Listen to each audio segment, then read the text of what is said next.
ये मानेंगे कि ये लिखा है, ठीक। तो ये बराबर कितना हो जाएगा, 9। कितना है, ये बराबर 9 है। और डी सार्वअंतर, उसके बाद में हम क्या लिखेंगे, डी बराबर, डी क्या है, सार्वअंतर। सार्वअंतर हम कैसे निकालेंगे, दूसरे वाले पद से प्रथम पद को घटा देंगे। तो दूसरे, ये प्रथम पद हो गया, ये दूसरा पद, तो दूसरा पद कितना लिखा है, 5, और पहला पद कितना लिखा है, 9। तो दूसरा पद लिखेंगे, उसके बाद माइनस लगाएंगे, उसके बाद पहला पद 9 लिखेंगे, ठीक। डी का मान निकल आएगा। तो 5 में से 9 घटिए, न घटिए से 5 छोटा है और 9 बड़ा है, तो 9 में से 5 घटा दीजिए, तो कितना बचेगा, 9 में से 5 घटाएंगे तो 4 बचेगा।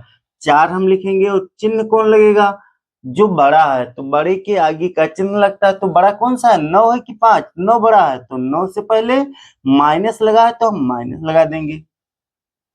कौन सा पद याद करना है, नववां पद याद करना है, ठीक। कौन सा पद याद करना है, नववां पद याद करना है।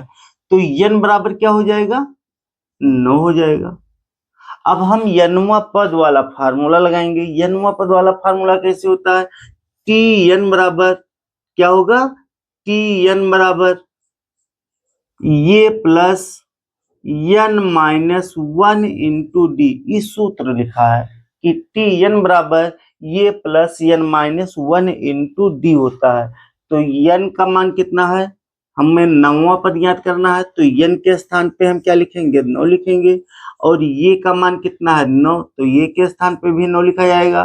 प्लस से प्लस लगाएंगे, ब्रेकेट, तो ब्रेकेट लगा दिया, n का मान कितना दिया है, 9, तो 9 लिखेंगे। माइनस है तो माइनस लगाएंगे, -1, ऐसे हम लिखेंगे, इंटू डी, डी का मान कितना है, -4, तो यहाँ हम लिखेंगे -4, और यहाँ गुणा लगाएंगे, ठीक। ऐसे ब्रैकेट के बाद डी लिखा है, और ब्रैकेट और डी के बीच में कौन सा चिन्ह है, कोई चिन्ह नहीं है, तो इंटू माना जाएगा। और इंटू मीन्स होता है गुणा, ठीक। गुणे माइनस डी का मान कितना, -4 लिख दिए। ध्यान दीजिए, यहाँ 9 हम ऐसे लिख देंगे, प्लस 9 में से 1 घट जाएगा, कितना बचेगा, 8, माइन गुणे, यहाँ गुणा लगाएंगे, -4।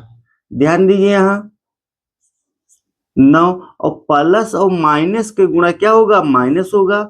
और 8 को हम 4 से गुणा कराएंगे, कितना हो जाएगा, 8 दूनी 16, 8 त्रिक 24, 8 चौक 32 हो जाएगा। कितना हो जाएगा, गुणा कराएंगे तो 8 गुणे 4 करेंगे, कितना, 32 हो जाएगा। और 32 में से हम 9 घटा देंगे, कितना बचेगा,